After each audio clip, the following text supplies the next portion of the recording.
Boa noite para vocês que chegaram, boa noite para você que vai chegar ainda, que talvez vai ver essa live depois.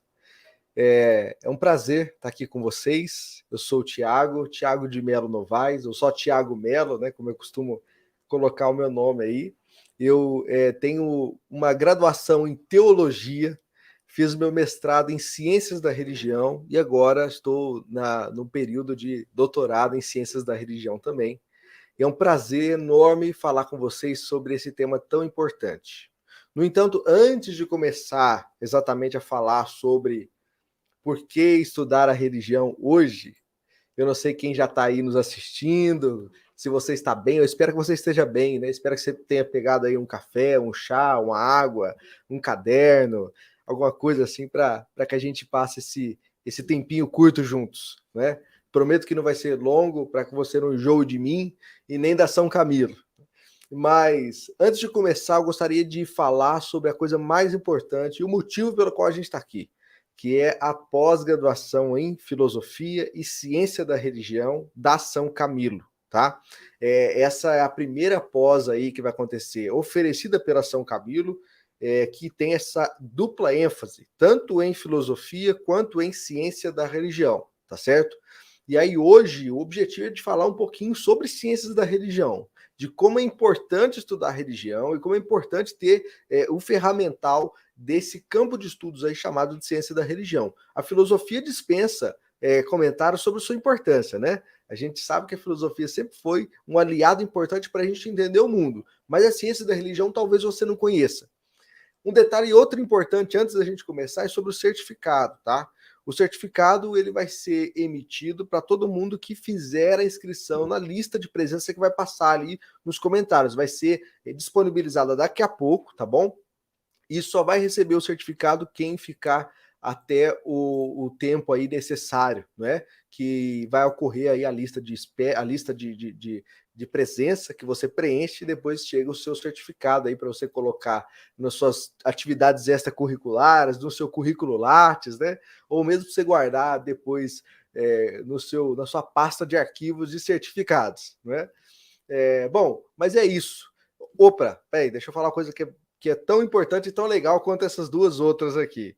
Para você que se interessar no conteúdo dessa live aqui e por acaso se interessar em fazer a pós-graduação em Ciência da Religião e Filosofia, ou Filosofia e Ciência da Religião da São Camilo, que é totalmente AD, eu não tinha falado dessa informação, nós temos um cupom de desconto, tá? Um cupom de desconto que é de 25% no valor total da pós-graduação, ou seja, é equivalente ao valor 25% de desconto em todas as mensalidades, tá? Não é só na inscrição, não. Então é um valor bastante acessível, bem interessante para que todos nós aqui tenhamos um momento interessante de aprendizado na pós-graduação, na qual eu vou dar duas disciplinas, e por isso vou falar um pouquinho sobre um pouco sobre o que vai ser a primeira disciplina, que é de introdução à ciência da religião. Esse é o código promocional, como você pode ver aí, e aí você pode depois dar uma olhadinha no site, né, para ver essas informações. Bom, então para nós não demorarmos, para nós termos uma live rápida, tá? Eu vou falar durante uma meia hora e a gente conversa um pouquinho e aí depois cada um faz o que achar mais legal da vida, né? Eu vou falar um pouquinho então sobre o porquê nós devemos estudar religião hoje. Qual que é a importância de estudar religião hoje? Qual que é a razão pela qual nós devemos estudar religião hoje? Parece que falar de religião é falar sobre algo que ultrapassou, que está ultrapassado. Falar de algo que está no passado, literalmente. Falar de uma coisa que não tem importância hoje, ou que tem uma importância, assim, sabe, só de um resquício do que já foi. Isso não é verdade. Se nós levarmos a sério nosso objeto de estudos, que é a religião, nós veremos o quanto ela é importante para os nossos dias hoje e também para o Brasil contemporâneo, como eu vou mostrar no final, tá? Deixa eu começar aqui fazendo uma citação de um dos autores que mais me chamam a atenção, que é o Rubem Alves. Eu não sei quantos de vocês conhecem o Rubem Alves, né? Se tiver gente chegando aí, seja muito bem-vindo, seja muito bem-vinda. Nós vamos falar um pouquinho de religião hoje aqui, vai ser bastante interessante. O Rubem Alves, ele tem uma carreira não só de educador, para muita gente, ele é um dos grandes educadores aí do final do século XX e início do século XXI. Mas ele também foi um teólogo, estudioso da religião e psicanalista. E ele escreve assim no livro chamado O que é Religião. Eu tenho essa versão antiga aqui, ó, já indicando para vocês o que é religião. Ele diz assim: desapareceu a religião de forma nenhuma. Ela permaneceu e frequentemente exibe uma vitalidade que se julgava extinta. Mas não se pode negar que ela já não pode frequentar aqueles lugares que um dia lhe pertenceram.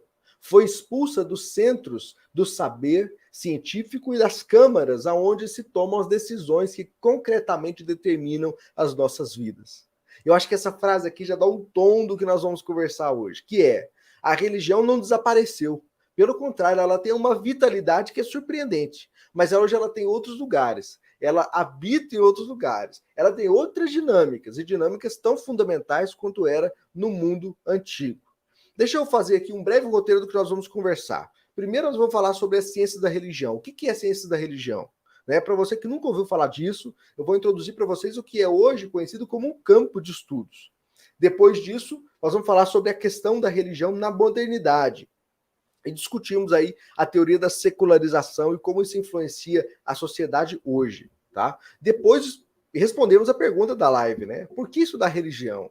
Qual a importância de estudar religião hoje? E aí, finalmente, tentando falar um pouquinho sobre o caso do Brasil contemporâneo. Vou tentar ser rápido e breve em todos esses tópicos, tá? Então, a primeira coisa, ciência da religião, um brevíssimo panorama, tá? Nós vamos estudar a ciência da religião numa introdução, numa disciplina inteira. Ou seja, é muito tempo para a gente estudar uma coisa que é muito grande, né? Então, hoje é só realmente uma pincelada. Veja, a primeira pergunta que nós temos que responder é: por que a religião, afinal de contas, se tornou um objeto de estudos? Por que estudamos religião? No mundo antigo, não era comum se estudar religião, porque todo mundo era religioso. Se afastar do objeto religião para estudá-lo era uma coisa que não era pensada. Não é? Os gregos talvez foram os mais próximos a pensar num objeto religioso, que não é ele próprio, ou seja, que não faz parte da sua própria vida religiosa, da sua própria devoção. No mundo moderno, com o acesso que a gente teve aos registros das viagens missionárias dos missionários europeus, cristãos, né? E também das viagens da colonização, né, por mais cruéis que foram, né, trouxeram documentos históricos de outros povos, e aí nasceu a intenção acadêmica, primariamente, de comparar as religiões, principalmente comparar elas com o cristianismo europeu. A ideia, então, era de fazer uma história comparada das religiões. É assim que nasce, não é, a ciência da religião, que antes não necessariamente tinha esse nome.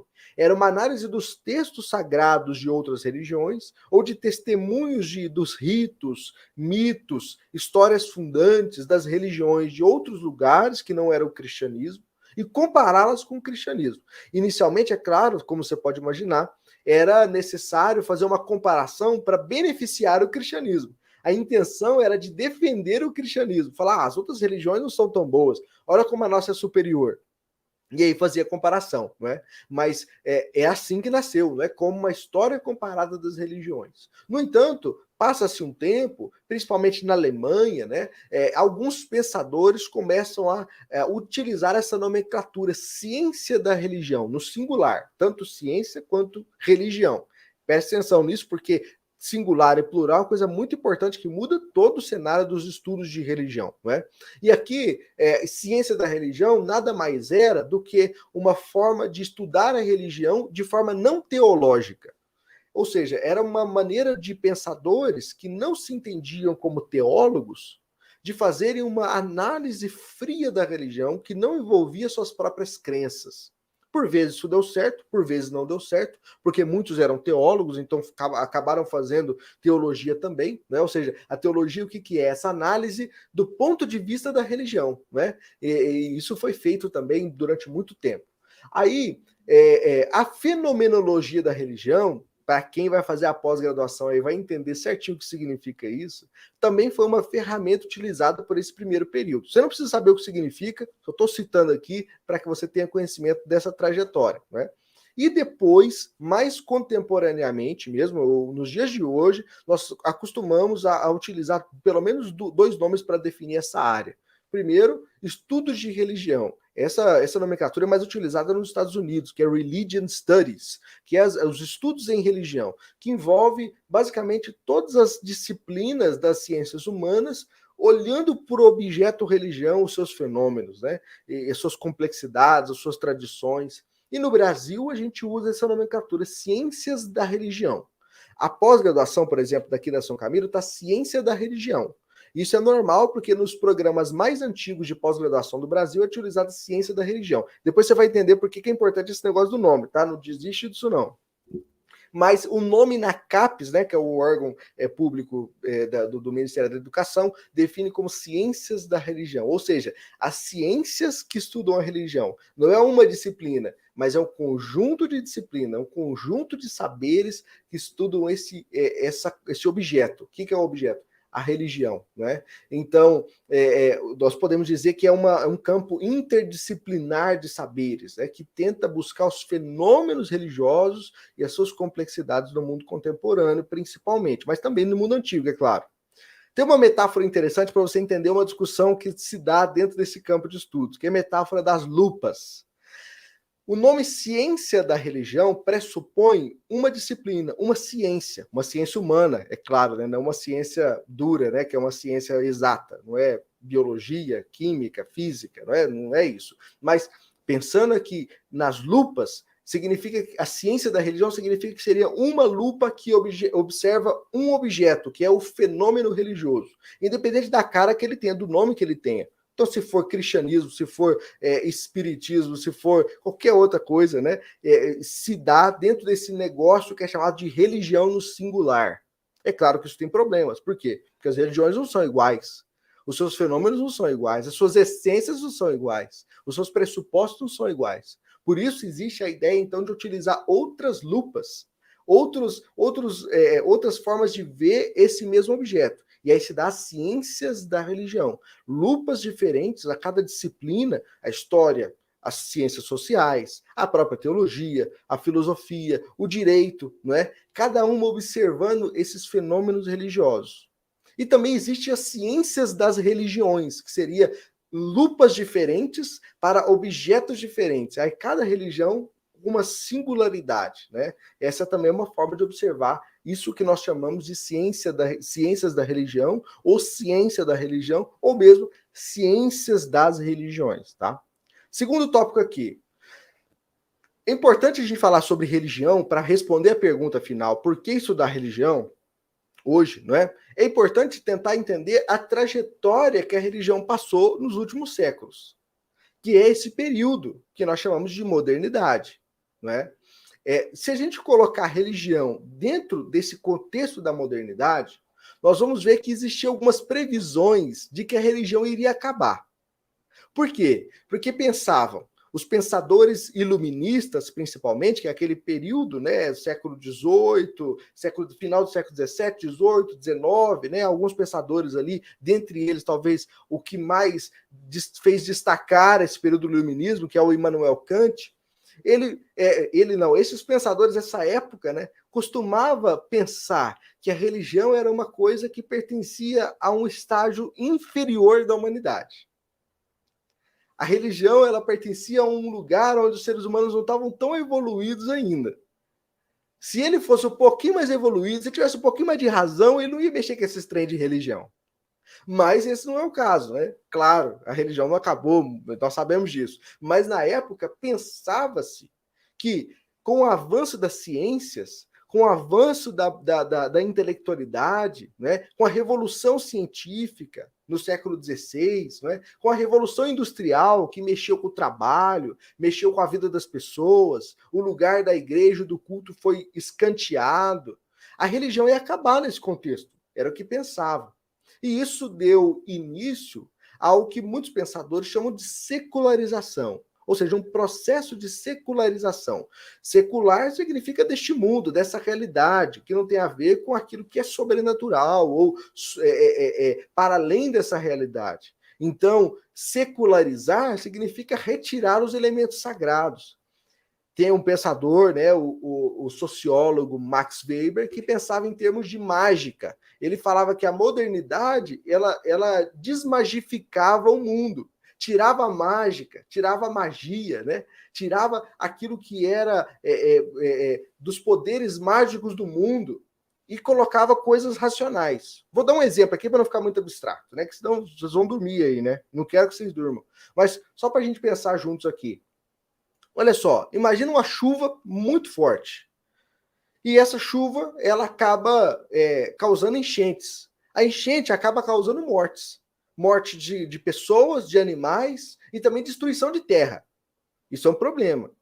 Como que as pessoas do mundo pré-moderno imaginavam que era a resposta para isso? Olha, Deus está bravo. Os deuses estão vingando. Alguma coisa aconteceu. Tem algo de errado com essa conexão aqui entre o mundo natural e sobrenatural que causou essas coisas. É o juízo de Deus. Ora, a gente sabe que não é isso.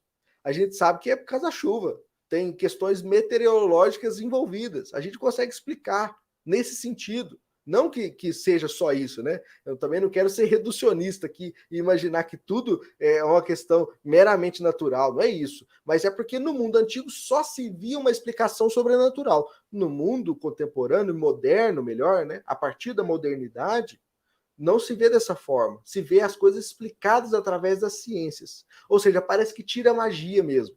Qual que é o lugar da religião, então, nessa nova configuração do mundo?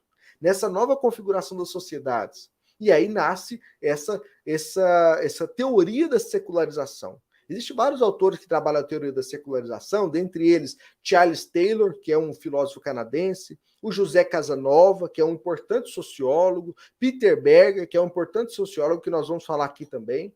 E o José Casanova diz assim que secularização ele tem pelo menos 3 sentidos. Quais são esses sentidos? O primeiro é o declínio das religiões e suas práticas, ou seja, é o que a gente pensa quando fala sobre secularização. Não sei se você já ouviu falar desse termo, né? Pode ser que eu esteja introduzindo ele para você. Mas caso você já tenha ouvido falar outra vez sobre esse termo secularização, provavelmente você ouviu nesse contexto de que a religião está descendo, está num declínio. Ou seja, é menos pessoas indo na igreja, né? Pensando de forma prática. É menos gente acreditando em Deus, né? E mais gente ateu, ou mais gente agnóstico, né? Então, isso aconteceu na Europa. A descrença, a não religião, foi uma coisa que aumentou na Europa. Então, esse foi uma forma de explicar a relação entre modernidade e religião. Mas essa não é a única forma. Existe a segunda forma, que José Casanova fala que é a privatização da religião. Ou seja, a religião sai da esfera pública no sentido de uma separação entre Estado e Igreja, né? Porque a Igreja, antes da separação Estado e Igreja, tinha a mesma relação de poder que o Estado. Obviamente que não era a mesma coisa, mas estavam no mesmo âmbito. As relações de poder eram muito mais atreladas do que é hoje. Então foi necessário que a religião caísse do estado de poder superior da esfera pública para a esfera privada, ou seja, que ela fosse transformada em algo de foro íntimo, para que ela fosse transformada em algo que só eu acredito. É claro que isso é um problema, né? Porque ninguém consegue falar, ninguém consegue separar a sua crença pessoal da sua vida pública. Isso é impossível, né? Mas era o que se pensava na época, quando essas teorias da secularização foram sendo formuladas.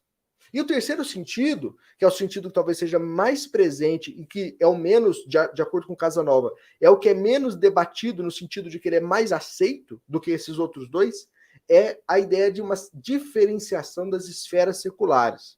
Ou seja, de acordo com o passar do tempo, a modernidade foi separando aquelas esferas que antes eram aglutinadas. Ou seja, podemos pensar aqui, por exemplo, né, da família, o governo, o próprio Estado, os negócios, tudo isso parecia ser atrelado dentro da lógica das instituições e normas religiosas. Na modernidade, isso vai sendo desatrelado. Não, peraí, o Estado é o Estado, não tem nada a ver com a igreja. Né? Os negócios não tem nada a ver com a religião, o negócio tem sua própria lógica, e assim vai, né? Ou seja, vai se diferenciando as esferas seculares. Esse era um sentido que o Casanova atribui aqui à secularização, não é? Ele diz que é o mais contemporâneo desses 3 sentidos. No entanto, se a gente parar para pensar só um pouquinho, principalmente no nosso contexto brasileiro, nós vamos perceber, gente, que isso não é verdade, não é? Muito aquilo que está falando sobre secularização não acontece dessa forma. Por que não acontece? Porque a religião não perdeu a força como previam. Então, existe aí uma reformulação das teorias da secularização que foram sendo desenvolvidas desde aí da década de 90. O Peter Berger escreve na década de 90. E ele foi um dos principais autores que escreveram sobre a secularização e também foi o principal e talvez o primeiro a voltar atrás e falar: eu estava errado. Secularização não é a melhor forma de explicar a relação da modernidade e suas transformações na sociedade com a religião. A melhor forma de explicar isso é através da pluralização. Ou seja, a sociedade não perde, a religião não perde o seu lugar na sociedade. Ela acaba sendo mais plural. Ela deixa de ser homogênea, né? Ela acaba sendo mais multifacetada do que era anteriormente. É claro que, por exemplo, para uma hegemonia religiosa, por exemplo, como o cristianismo na Europa, obviamente parece secularização, porque as pessoas deixaram de ser católicos ou deixaram de ser protestantes tradicionais e foram para uma outra religião ou foram para uma igrejinha que acabou de abrir, independente. Isso significa secularização para eles, mas na verdade a religião mesmo em si não declinou. O que acontece é que se abriu o leque de possibilidades para o que seria as crenças religiosas. Então, a melhor maneira, e eu concordo plenamente com isso, né? Isso pode ser um debate, se você quiser conversar e perguntar sobre isso aí também, a gente pode conversar, mas a melhor maneira de explicar essa relação, então, para mim, também é através dessa ideia de pluralização e não de secularização. Olha o que o Peter Berger fala junto com outro autor que escreve com ele. Não é difícil entender as razões pelas quais a modernidade pluraliza. Ao longo da maior parte da história, a maioria dos seres humanos vivia em comunidades caracterizadas por um grau extremamente elevado de consenso cognitivo e normativo. Isto é, quase todas as pessoas tinham em comum as mesmas premissas sobre como o mundo é e como é necessário se comportar nele. Ou seja, no mundo pré-moderno, não é? Existia mais consenso, mais harmonia, mais homogeneidade. No mundo moderno, existe pluralidade, existem opções. Então, as pessoas não são mais consensuais sobre suas crenças, estilos de vida, opiniões, ideologias, não é? Até mesmo no que escolher de fazer da vida. Né? Então, o que acontece? Existe a ideia de que a modernidade ela quebra, ela enfraquece os muros daquilo que é homogêneo. A gente pode pensar, por exemplo, no fenômeno da urbanização. A urbanização fez com que as pessoas migrando do campo para as cidades tivessem contato com pessoas de mundos totalmente diferentes, de visões de mundo totalmente diferentes, de religiões totalmente diferentes. E isso faz com que haja um câmbio de experiências, um câmbio de religiões. Nascem novas ideologias, nascem novas religiosidades. Então, esse estilo de vida urbano, né, é uma coisa que é fundamental para entender o desenvolvimento da religião nesse sentido de pluralidade, de pluralização. Ou seja, nós passamos do consenso à possibilidade. A religião, as religiões, para sermos mais exatos, elas não são mais tão consensuais em determinado grupo ou lugar do mundo. Agora, naquele mesmo lugar, habitam religiões diferentes, habitam espiritualidades diferentes. Então, há dois processos acontecendo aqui. Do consenso à possibilidade e também do destino à escolha. As religiões antigas trabalhavam muito com esse conceito de destino, não é? Agora não mais. Agora é escolha. Eu não estou destinado, eu não estou predestinado a alguma coisa, no sentido da liberdade individual. Eu posso escolher a minha religião, com quem eu vou casar, com quem eu vou viver, né? Com o que eu vou fazer da vida, que profissão eu vou fazer. Tudo isso é parte do que a modernidade fez com o mundo a partir desses movimentos aí que a gente comentou, como o iluminismo, a Revolução Industrial e o desenvolvimento das ciências e outras coisas. Eu vou pular essa parte aqui para a gente não perder muito tempo, tá? Olha só, uma coisa que surge com a modernidade e que tem tudo a ver com religião é essa ideia de identidade individual. Hoje, para nós, isso é um consenso, falando já na palavra consenso, né? Porque todo mundo entende que tem uma própria individualidade e uma identidade individual. Isso é uma coisa normal, não é novidade para ninguém. Mas para eles eram, no sentido da transição da pré-modernidade para a modernidade. Porque agora existe uma preferência de vida, né? A preferência religiosa no lugar do destino religioso, o pertencimento religioso, e agora as pessoas elas podem pertencer a uma religião e não concordar com as coisas da religião. Essa frase aí que eu coloquei, ó, sou católico, mas sou evangélico, mas sou espírita, mas sou umbandista, mas, ou seja, ela não concorda com tudo da religião. Ele pode ser um católico e não concordar com a autoridade papal. É claro que talvez ele não seja um católico ortodoxo, mas ele vai continuar sendo um católico. O padre não vai expulsar ele da igreja, né, por causa de uma manifestação de uma opinião diferente e dissidente que ele tem.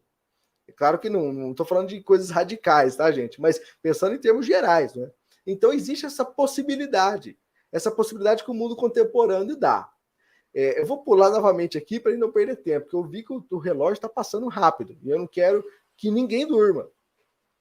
Olha só, outra coisa importante para a gente adicionar nesse processo de mudança que a religião passa na modernidade é que a religião, por agora ser uma opção, ou seja, ser uma possibilidade, não um destino, ela é mais uma religião, ela não é a religião, porque ela já não tem mais o monopólio, né, do poder, o monopólio das pessoas. Agora ela entra numa lógica mercadológica. Ela tem concorrente, né? Ela tem que montar estratégias de divulgação, ela tem que ter um apelo para o consumo, as pessoas têm que, afinal de contas, entrar, né, na religião delas, então ela precisa de ter um apelo. As religiões usam muito as redes sociais, por exemplo. As igrejas evangélicas usam muito as redes sociais para poder fazer a divulgação do seu trabalho, a divulgação das suas crenças, a divulgação dos seus princípios e, quem sabe, assim, converter mais alguns para a sua crença. É claro que isso não de forma negativa, isso é uma maneira de convivência e de sobrevivência das religiões num mundo onde existe um mercado religioso, né? É claro que a lógica do mercado e a lógica das religiões são diferentes. No entanto, a própria ideia de concorrência que o capitalismo acabou instaurando no mundo contemporâneo é uma das provas de que a religião acabou entrando também nessa lógica, né? A religião, então, gente, ela passou a habitar um outro espaço na consciência individual das pessoas. Ou seja, ela já não é mais uma coisa que fundamenta a vida da pessoa sem que ela tenha refletido antes sobre isso. Ela não está destinada a crer nisso, como uma pessoa, por exemplo, que nasceu num lar cristão, ou como ela nasceu num lar budista. Ela vai ser budista pro resto da vida. Já não é mais isso. Agora, na consciência individual, a religião ela está no âmbito da associação voluntária. É uma escolha.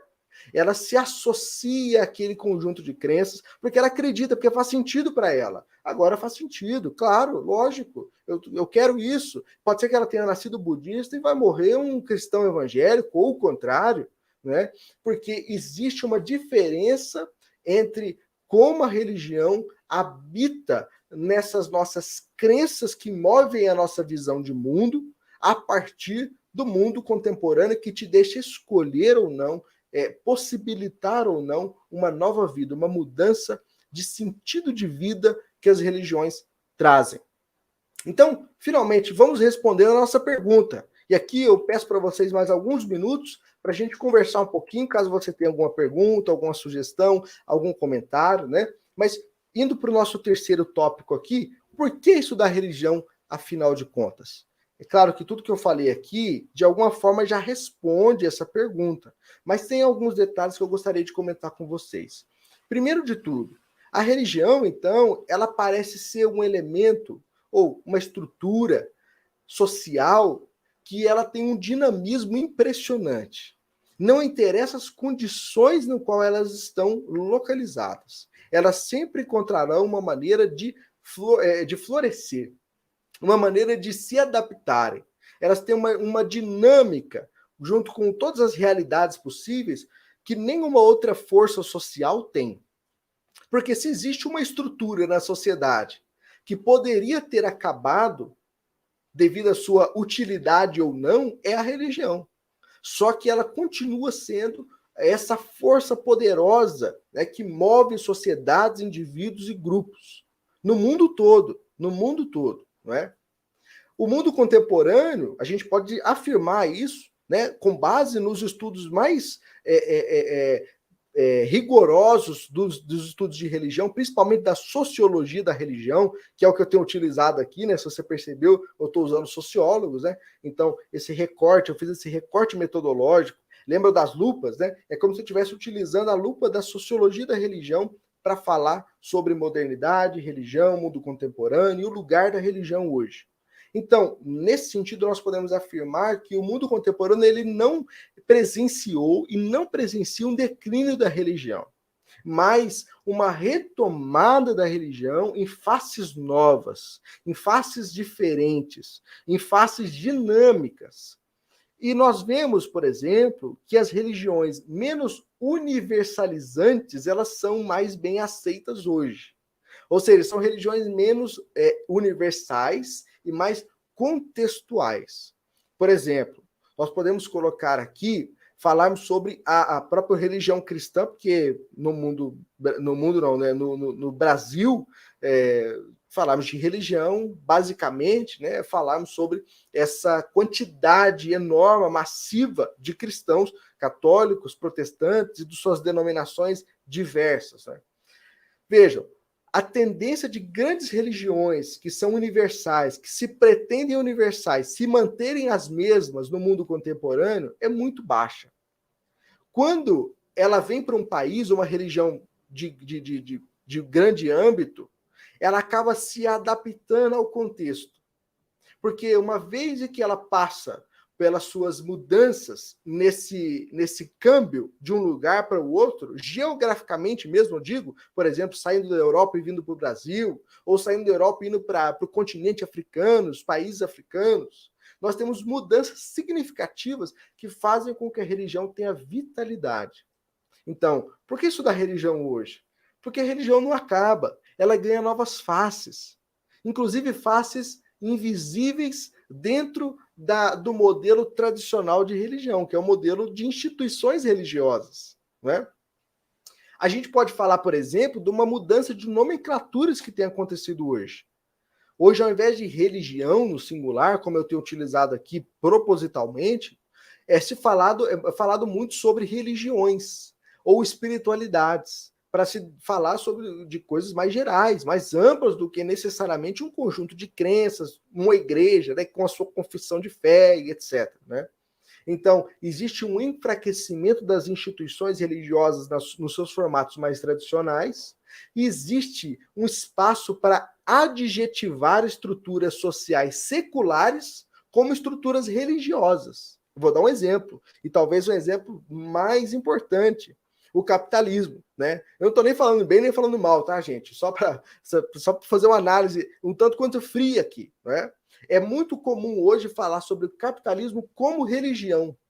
Porque não porque o capitalismo virou uma religião, ele falou, agora nós acreditamos no Deus tal. Não é isso. É porque a estrutura de certos fenômenos sociais, eles contêm aspectos religiosos. E aí é possível adjetivar essas estruturas como religiosas. Então, o capitalismo como religião é uma adjetivação do religioso dentro de um sistema econômico. Aí nós podemos dizer, por exemplo, que isso é bastante estudado já, se você pesquisar no Google Capitalismo como Religião, você vai ter um texto do Walter Benjamin, de muito tempo atrás, é um fragmento. Você vai ter teologias políticas, né, que são teologias críticas, que falam sobre o capitalismo enquanto religião. Vai ter muita coisa, procura aí, é muito legal. Você vai perceber que o capitalismo ele tem aspectos religiosos. Por exemplo, o capitalismo ele exige um desempenho, o desempenho dos seus adoradores, pensando aqui metaforicamente. Ou seja, as pessoas sempre têm que trabalhar e trabalhar e trabalhar, sem descanso, para que elas consigam o seu dinheiro. E o dinheiro é um tipo de oferta, né, que elas dão no shopping, na compra, adquirindo novos produtos, sempre mais novos, sempre renovados.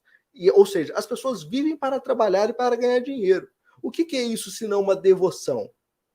Ou seja, existem aspectos religiosos bastante evidentes, bastante claros, numa coisa que faz parte do nosso dia a dia, que é o capitalismo. Tem autores que falam que o capitalismo é a maior religião do mundo. Isso é interessante, né, para nós observarmos aqui.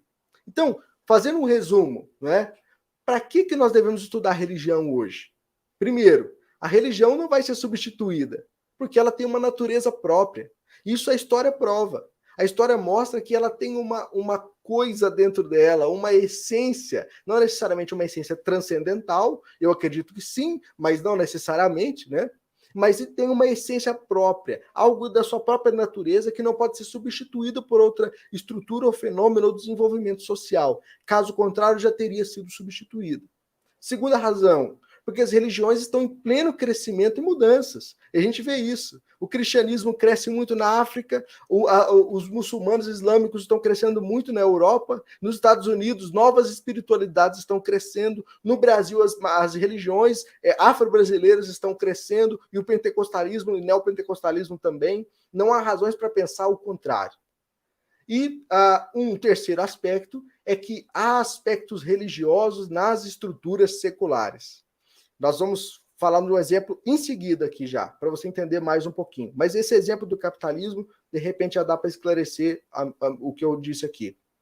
E o último tópico, que é por que estudamos a religião, é porque a religião continua sendo uma estrutura que oferece sentido de vida para as pessoas. Mais do que emprego, mais do que a família, mais do que sucesso, dinheiro ou outras coisas.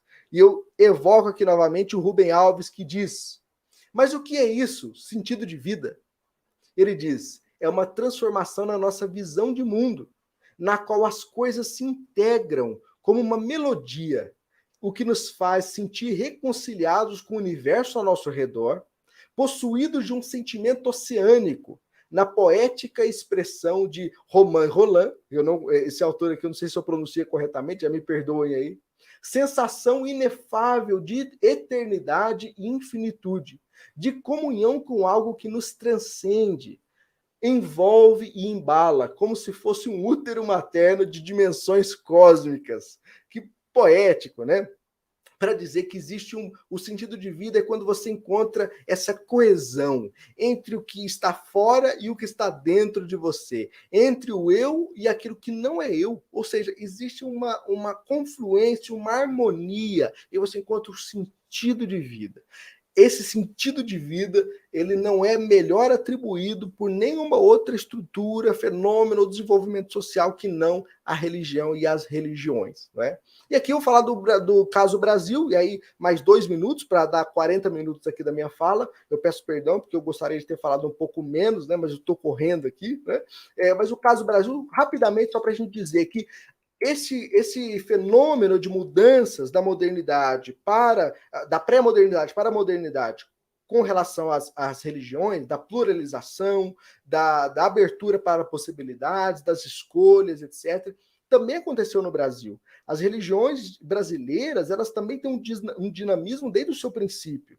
As religiões afro-brasileiras, durante o período de escravidão, mudaram o nome das suas divindades, colocaram nomes equivalentes aos santos católicos para que elas sobrevivessem. Hoje há uma retomada disso para que os nomes originais sejam recolocados. Ou seja, existia um dinamismo para que as religiões afro-brasileiras se mantivessem durante o período de escravidão e de opressão que eles viviam. O segundo caso, o protestantismo no Brasil colonial. Quando os protestantes missionários vieram para o Brasil era um país que não permitia outras crenças religiosas além da religião oficial, que era o catolicismo. O protestantismo tinha que se reunir em casas, eles não podiam enterrar os seus mortos dentro de cemitérios, eles tinham que enterrar atrás das casas onde funcionavam os cultos. As igrejas não poderiam ter um formato de templo, elas tinham que ter um formato mais casual, mais neutro, não é? Ou seja, a religião protestante também teve que se adaptar para se manter aqui no Brasil. Mais uma prova de dinamismo. E um terceiro caso, que é o catolicismo na onda pentecostal. No final do século XX, na década de 60, 70, 80, 90, o Brasil sofreu, não no sentido negativo, mas sofreu uma grande mudança religiosa com a chegada e com a explosão das igrejas pentecostais, que chegaram, na verdade, em 1912, 14, só que explodiram a partir de 60, 70. E aí os católicos também tiveram a sua explosão pentecostal, que é a onda carismática da igreja católica, que acabou colocando alguns elementos desse momento pentecostal que o mundo vivia, carismático que o mundo vivia, e acabou se adaptando, né, nas suas dimensões mais da experiência religiosa. É claro que isso é debatível, né, entre os católicos mais ortodoxos e os não, mas isso sociologicamente é um fato, né? E, por último, aqui, para nós finalizarmos de vez, eu prometo que não é mentira, né? Eu posso dizer para vocês aqui, já puxando o gancho para a pós-graduação, que você tem que fazer, que vai ser muito legal, é que o Brasil contemporâneo ele tem um duplo desafio.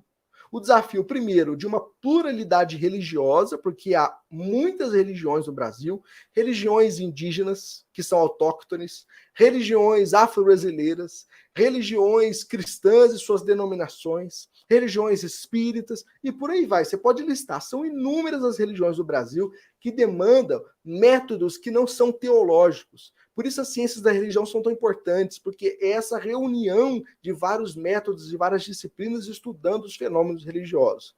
E o outro desafio é que parece que existe um suposto Brasil cristão, uma experiência mítica, né, de um passado mítico, um futuro utópico a ser buscado, que não existe, mas que exige uma análise sociológica, antropológica, teológica, filosófica, e por aí vai, né? Para que a gente possa entender como esse fenômeno entre política e religião tem acontecido e tem se desenrolado no Brasil com tanto vigor, com tanta força. Eu ia falar dos aspectos disso, mas eu vou pular para a gente ir para as nossas perguntas e depois encerrarmos. Gente, convido vocês a fazerem parte dessa pós-graduação. Eu vou ensinar para vocês a primeira disciplina e a segunda, que é Ciência da Religião, Introdução, e depois Sociologia e Antropologia da Religião. Espero que vocês tenham gostado e eu peço perdão para vocês, não perdoo, eu peço perdão caso eu tenha feito vocês se cansarem desse conteúdo que para mim é tão interessante. Espero que vocês tenham achado interessante também.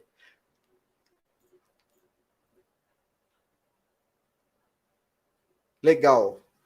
Obrigado, Luciano, pela pergunta. Eu vou tentar ser breve aqui nessa resposta, porque essa é uma questão difícil. Pode parecer que não é, mas ela é bastante difícil. A religião, historicamente, sempre existiu. Não há nenhum período histórico que se encontre alguma sociedade que não tenha religião. No entanto, religião no sentido da instituição religiosa, com dogmas, com texto sagrado, é uma coisa mais tardia. A religião, geralmente, ela envolvia mais rito, né? É rito principalmente com questões naturais. Muitos dos historiadores das religiões costumam defender que as religiões mais antigas eram politeístas. Existem poucos historiadores da religião que afirmam que as religiões mais antigas eram monoteístas, como o cristianismo, o judaísmo, o islamismo, né, que acreditam num Deus só. Então, a ideia básica era de que a religião sempre existiu, que era um culto às divindades naturais, ou seja, o sol, a lua, né, as coisas que davam alimento, que faziam parte do dia a dia, né? E também que essas religiões eram politeístas, ou seja, envolviam várias divindades a serem adoradas e que prestavam cultos como uma colaboração entre o mundo espiritual e o mundo natural. No mundo antigo era muito comum essa ideia de que os deuses precisam do nosso serviço e a gente precisa dos favores dos deuses para a gente conviver e sobreviver, porque o mundo era difícil, você tinha que colher, você tinha que caçar, né? Então, para que você consiga sobreviver, e seu grupo sobreviver, você precisa de favores dos deuses. E aí, para isso, existe essa confluência espiritual, material, do mundo sobrenatural e do mundo natural, e aí você fazia todo o desenvolvimento de um rito, de uma religião baseada nessa noção mais primeva, mais original das religiões. Mas sim, as religiões sempre existiram, até onde se sabe.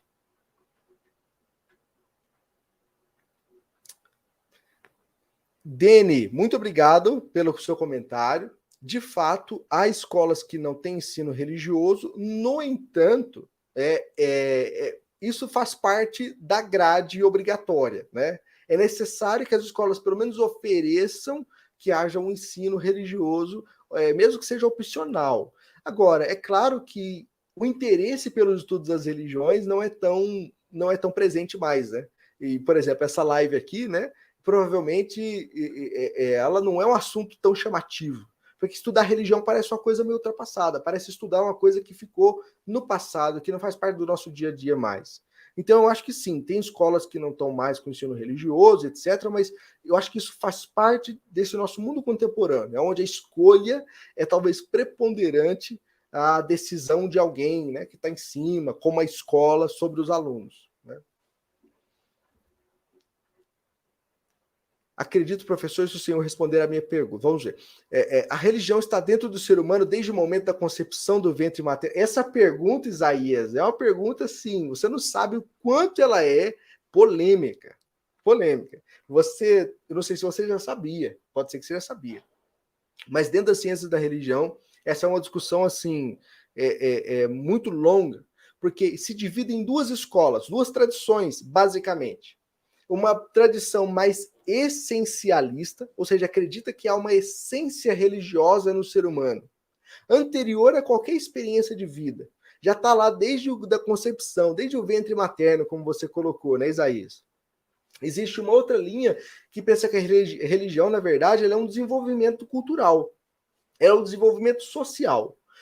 Então, se existe alguma coisa sobrenatural, nós não sabemos e não tem como afirmar sociologicamente, antropologicamente, através da ciência, não tem como afirmar.